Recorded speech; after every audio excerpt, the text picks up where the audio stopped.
Mbaaniriza mwenna ne nnyongera okubeebaza olw'omulimu amatendo gwe mukola ogw'okutugobereranga bulijjo. Bambi temujjanga okwo. Eky'okubajjukiza okukunga bannammwe okutweyungako nakyo ndi wakukiddiŋŋana ng'anajja ekitiko, anti bulijjo naddiŋŋana amawulu yagajjamu omukkuto. Mukkirize mbaanirize mu ssuula yaffe Amaziga mu lugendo lwa munnange ey'14 mu katabo kaffe olugendo lw'obulamu. Katono okukujjukizaako we twakoma mu ssuula eyayita nfuulibwa omuweesi.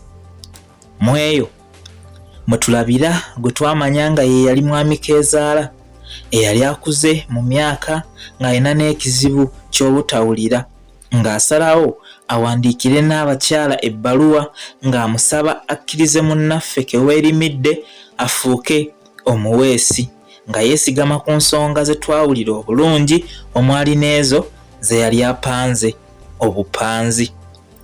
Era ku lw'ebbaluwa eno tulaba n'abakyala ng'ayise munnaffe Keweerimidde, era oluvannyuma lw'okuwayaamu n'abakyala asalawo akkirize munnaffe afuuke omuweesi. Kino eyali akkiriziddwa kyamusanyusa nnyo, era oluvannyuma lw'okuweebwa ebyambalo n'ebirala tumulaba ng'adda gye baaweeserezanga wakati mu ssanyu eryali libula okumutta. Tusembayo ng'abaali bafuuse baweesi banne bamwaniriza era ne babaako n'erinnya gye baamupaatiikako. Ndowooza ngezezzaako okukujjukiza obulungi. Kankusaba onzikirize wano wennyini we mba nva nkwongereyo n'essuula ey'14 Amaziga mu lugendo lwa munnange.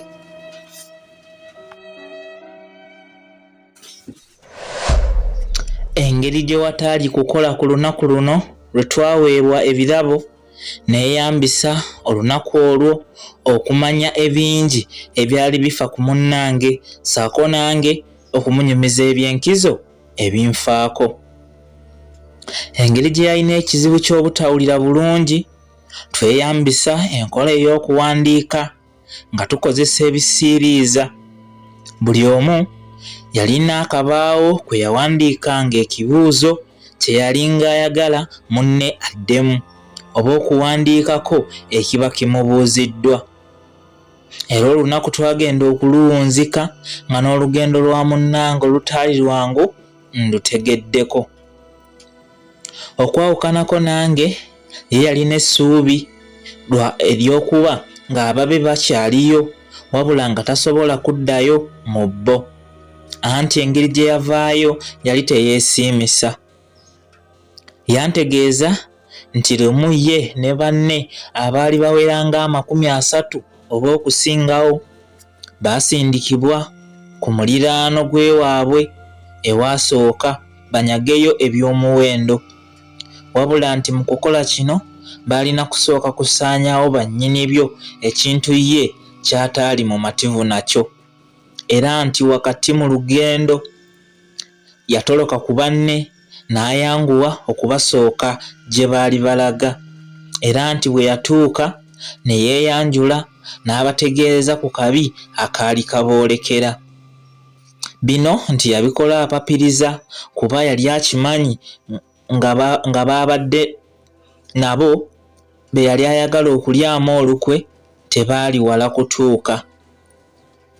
Ebigambo bye be yabibuulira baabikkiriza wadde kyabatwalira ebbanga, naye tebaabinyomoola, bwe batyo ne beetegeka bulungi okwambalagana n'omulabe. Ye olwamala okusaasaanya olugambo n'ayagala amalemu omusubi, wabula yali tannasimbula nga batuuse. Olutalo nti lwabalukawo wakati w'enjuyi ebbiri okuli olw'abatemu abanyaguluzi kw'ossa n'olw'abaali bagenda okutemulwa saako n'okunyagululwa, era nti gye byaggweera ng'omulumbaganyi olutalo lumumezze. Ku bonna abaali balumbye omu yekka ye yasimattuka, wadde nti yali abaliddemu olukwe, wabula yali tayagala battibwe naye ne kifundikira bwe kityo. Wabula nti eyali asimattuse ng'ali mu kudduka adde gye baali bavudde, yalengera munnaffe ng'afaanana ali mu kuggibwa gye baali bamukwese, ne gwe baali bakwese n'amanya nga baali bamulabye. Wabula olw'okuba yalinamu ak'obuntu teyayagala munne kuzikirira, kyeyava tamulonkoma naye kuttibwa. Wabula nti ono ye yali kanaaluzaala, ensibuko y'emirerembe egyamubombya mpaka kutuuka kuno. Era yantegeeza nti oluvannyuma lw'olutalo yali tasobola kusigala gye baali balumbye, ate nga n'okudda okwabwe atyayo kuba yali yeekakasa ng'eyali abombye yali amuloopye. Naye nga bwe bagamba nti mpaawo kikira waka era ddala, anti neekubye okusalawo ebingi by'oyinza okulowooza nti munnaffe kwe yalina okulonda ekimu, yasalawo kuddayo ng'alina essuubi ly'okuba nga tebaamuwawaabidde, oba nti singa asanga awawaabiddwa lwakiri yeetonde. Wabula nti nga yaakatuuka era nga mpaawo n'omu yamulabye, yagenda okuwulira ng'abakulu bataddewo omuwendo oguwerera ddala ogw'okuweebwa oyo anaabatwalirwa omutwe gwa munnaffe. Olw'okuba naye omusango yali yagwesalidde bwadda, yasalawo yeeweeyo oba kuttibwa ttibwe, kuba mpaawo gye yali alowooza kuddukira. Ng'akyannyumiza bwe yatuuka wano amaziga gaamuyitamu oluvannyuma lw'okujjukira ebibone ebikolobero ebyamutuusibwako, nti yakubwa mu mbeera embi okuyitiriza ng'abakuba tebafuddeeyo luddawa we bakuba, mpozi nga kye beetaaga kumumaliriza. Era yantegeeza nti ng'ayolekera okuzirika bo bwe baalowooleza nti afudde, yawulira nga bagamba ababiri ku bo bamuserengese asuulibwe ku nsiko, era nti wano we yakoma okutegeera.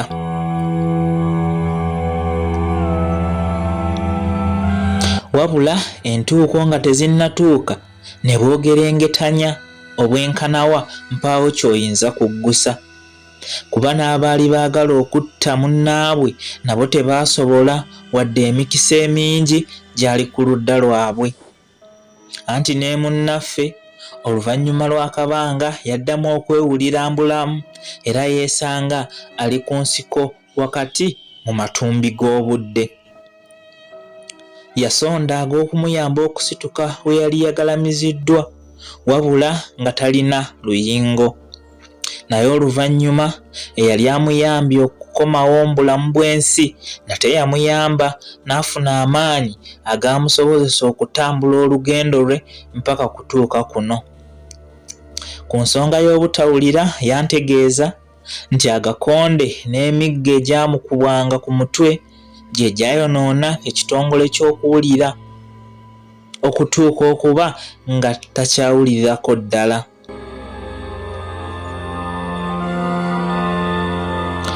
Ekituufu wadde olugendo lwange lwali lukaawu mu nkula eyo, naye n'olwa munnange ekituufu lwali lujjudde ennaku.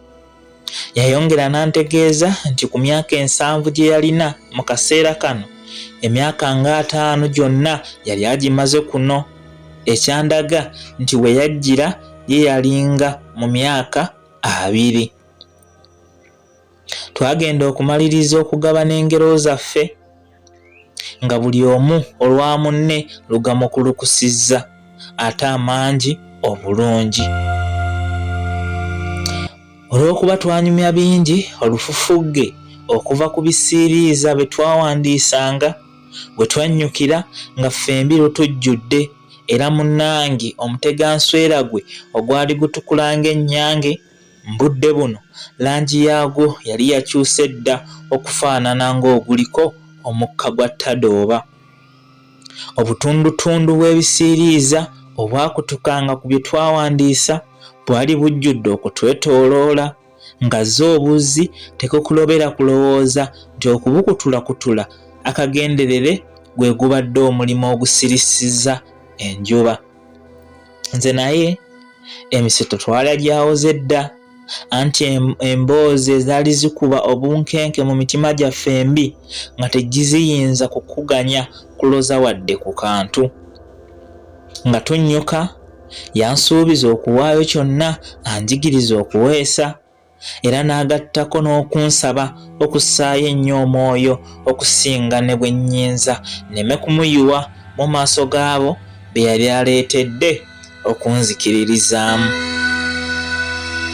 Nange nga mmaze okumuwa obweyamu, era oluvannyuma lw'ebigambo ebitonotono twasiibuligana kuba ffe twali tusigadde mu ssasa ffekka, anti nga bannaffe baalisenguse dda.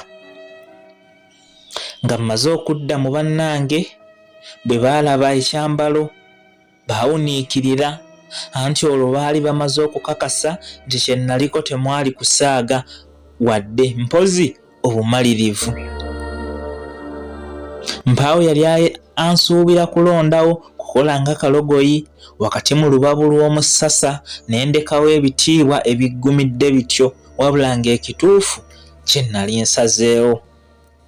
Naye okusalawo kuno kwali tekutegeeza nti nalina kwawukanira ddala nabo, wabula obudde bw'okubeera nabo bwe bwali bwolekedde okusalikira ddala.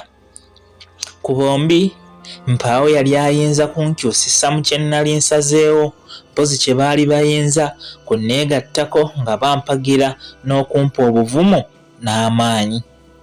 Era wano omulangira we yaddiramu okuntegeeza, wabula nga ku luno akakasa ebigambo bye nti kye nalina okusookerako kwe kumuweeseza ekyambe nga sinnakola kintu kirala kyonna. Omulimu ogwali guntumiddwa nagweyanza, era n'ensuubiza okugutuukiriza awatali wadde ekiremesa kyonna.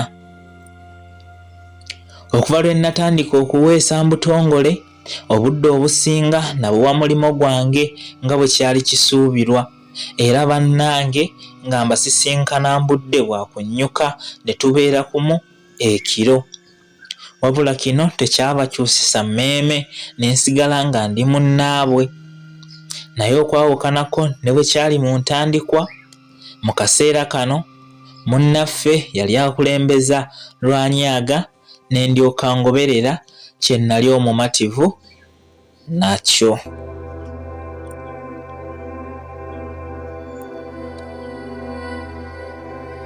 Bwe tutyo ne tubanga tufundikidde essuula ey'e14 amaziga mu lugendo lwa munnange. Bwetyo bwebadde mpaka lwe tunaasisinkana omulundi ogunaddako n'essuula ey'e15. Essuula ey'e15 tumeggana n'embogo. Atakuumira mpeera nga bulijjo abankuumire mweraba.